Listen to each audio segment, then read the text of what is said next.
First of all, your comments are disgusting.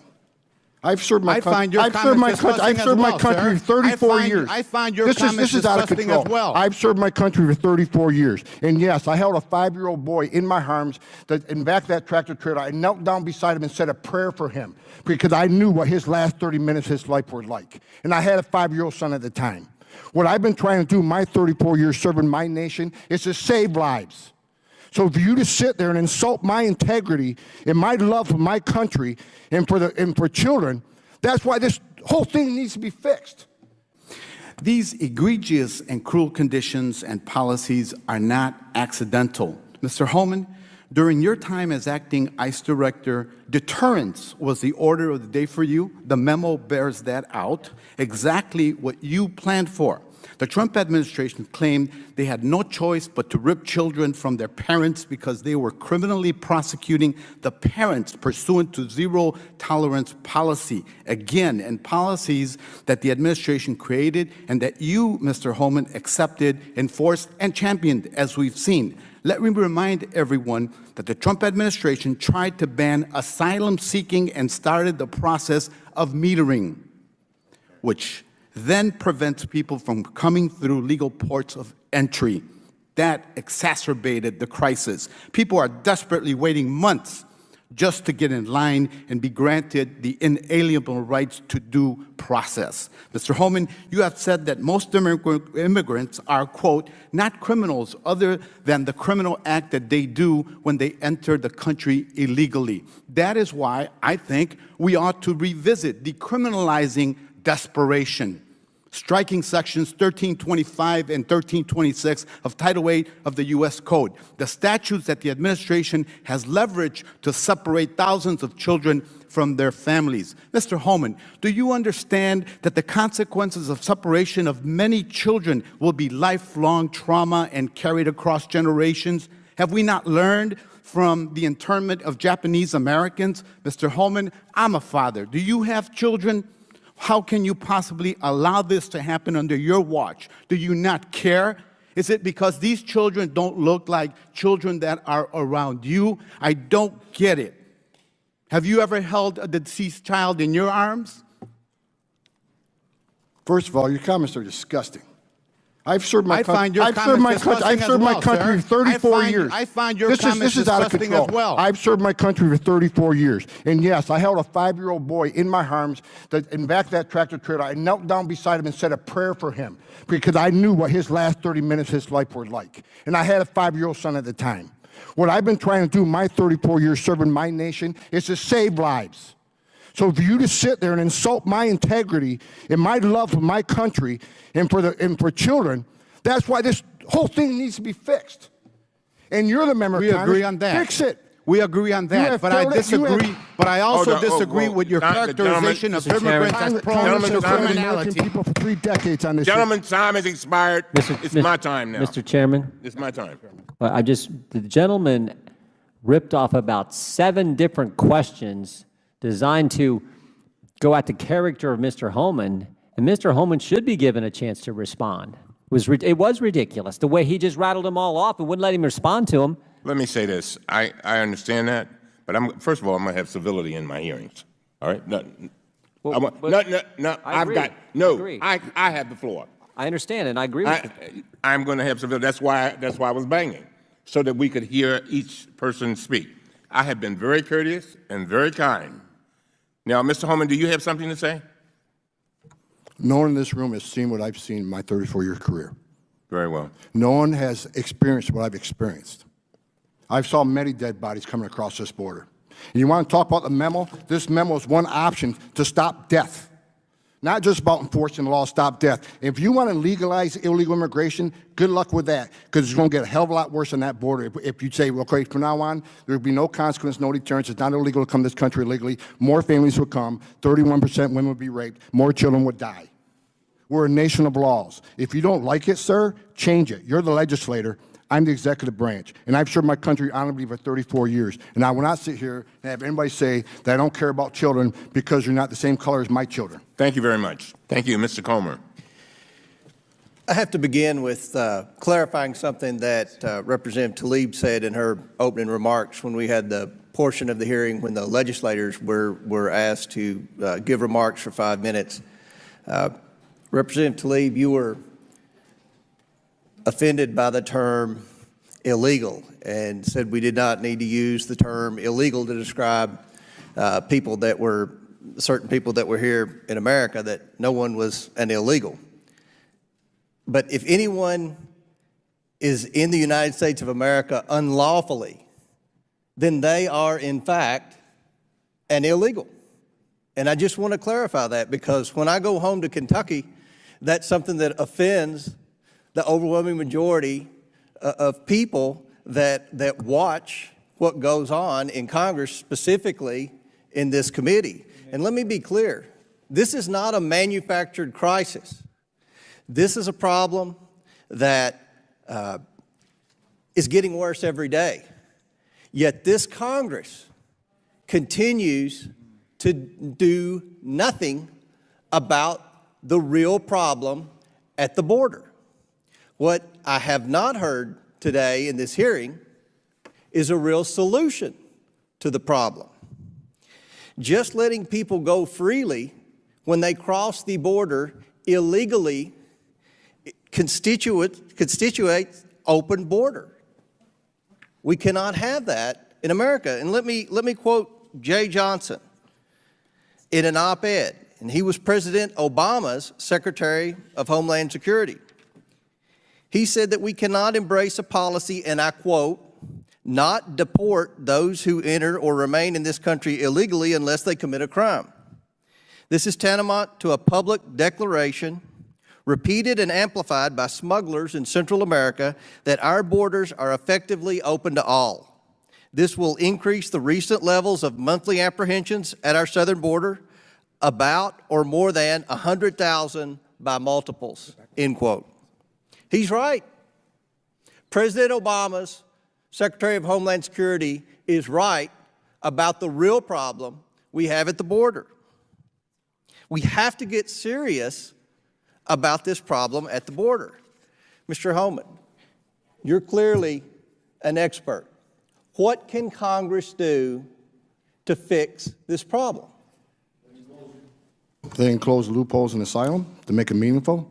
They can change the TVPRA where children in Mexico are, the children of Central America are treated the same way as children in Mexico. Once it's ascertained they're not a victim of trafficking, they can be removed. And they need to change the Florida Settlement Agreement. And I'm sitting here, and let me explain to you why I'm sitting here so frustrated. Because I'm the only one in this room that's wore a green uniform and been on that line. I'm the only one in this room that's found dead aliens on a trail that were abandoned by smugglers who just left them there because they weren't worth any money anymore. I'm the only one in this room that stood in the back of a tractor trailer surrounded by 19 dead aliens, including a 5-year-old little boy that suffocated in death in his father's arms. I was there, and I saw it, and I smelled it, and it's terrible. And I still have nightmares to this day. I was in Phoenix, Arizona, when you couldn't pay the smuggling fees. You were tortured. One person was stabbed in the face 22 times because you couldn't pay a smuggling fee. And we keep talking about open borders, abolish ICE, let's not detain anybody, let's let everybody go. That entices more people to come. Exactly. This isn't just about enforcing laws, it's about saving lives. I found enough dead bodies in my day. I got a stack of dead bodies here. I've seen a lot of pictures today, but no one wants to see these pictures, because they're angel moms and dads. These children were died here at the hands of people that crossed the border because we have an open border. The more we entice people to make this journey, more women, 31% of women are being raped. Children are dying. And I said months ago, if we don't close the loopholes, more women will be raped, more children will die. But it's like no one's listening. Well, Mr. Homan, we can fix this, sir. We can fix this. There's 3 things we can do to fix this. In Congress, if they don't like what ICE and CBP do, then do your job. Fix it. Congress has failed American people for 3 decades. I've been doing this job and fixing this. They'd rather point to the men and women of the border, to men and women of ICE who have an American flag on their shoulder and serve their nation. I'm extremely frustrated because what I've seen today is misleading the American people. People are dying, not in ICE custody. If you compare people that died in ICE custody to every state, federal system, we got the lowest rate. We got a hell of a lot lower rate than the city of New York. But no one wants to talk about this. We need to save lives. We need to secure our borders. Nothing wrong with this. There's nothing wrong with a secure border. Well, I can assure you, Mr. Homan, this side of the aisle is serious about securing the border. The president's serious about securing the border, and I hope that my colleagues on the other side of the aisle will get serious about securing the border so we can have a real solution to the problem that we have at the southern border. Mr. Chairman, I yield back. Mr. Jordan. Mr. Homan, the actions you took when you were director of ICE were entirely consistent with the law of the land, weren't they? Yes, when someone's prosecuted for a crime, the child can't go to jail with the parent. Yep. That happens to American families every day. Yeah, and if we, as you said, I think earlier, if we don't like the law, last time I checked, it's the folks sitting up here got to change it. Yeah. And you've offered, I think, no more than 4 times 3 changes to the law that would help the situation. Is that right?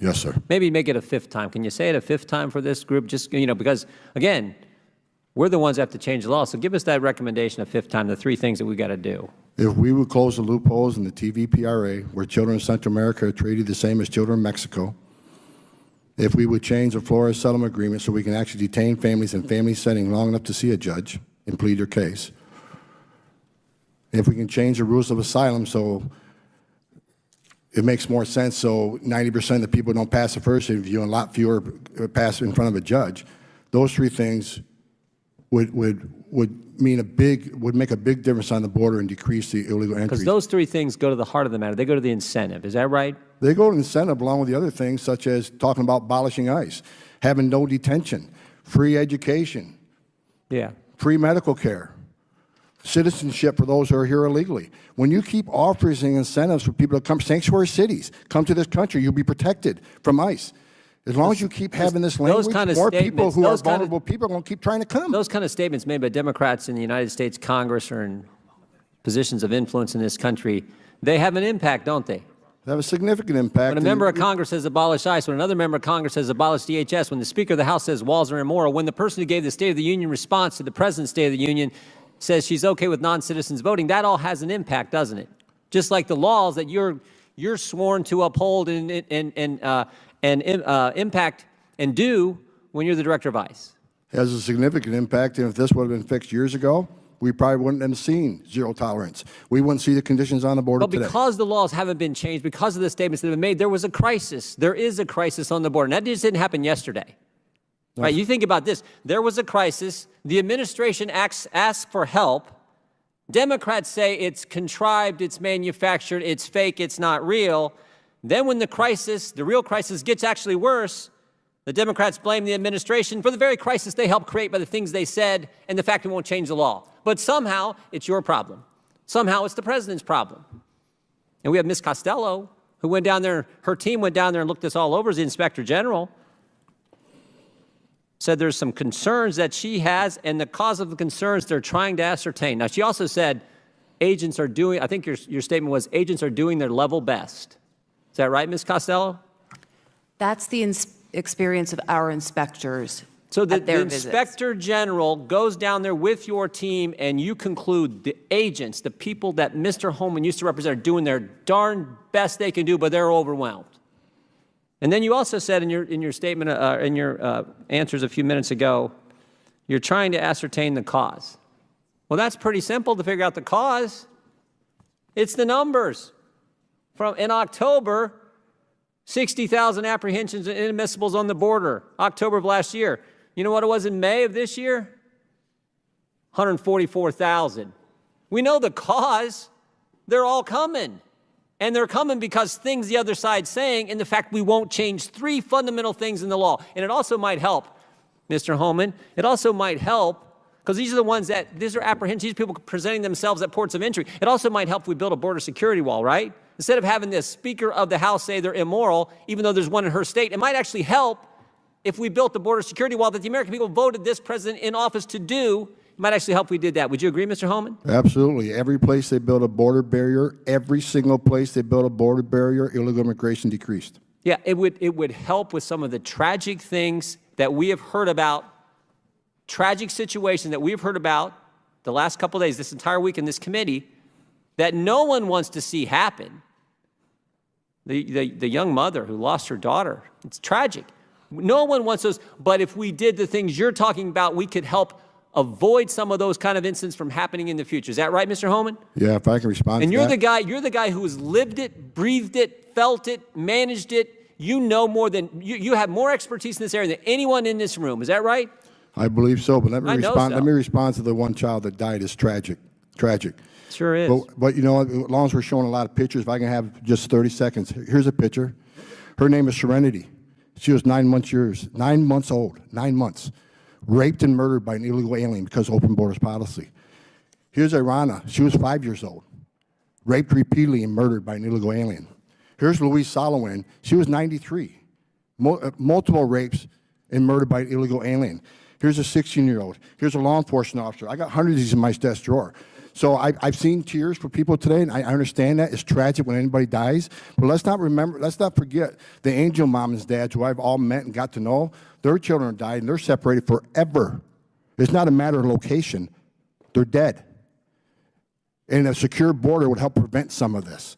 Sanctuary cities does not help this. Sanctuary cities this will increase because of the push of sanctuary cities. Come to our country, we'll protect you. You can even commit a crime, be in our county jail. We're not going to ice into the jail. So he'll go out, recidivism rates, anybody can look them up. 50% reoffend the first year, up to 75 recidivate within 5 years. They're in the country illegally in violation of federal law. They're locked up in a county jail. Let us have access to them and do our job.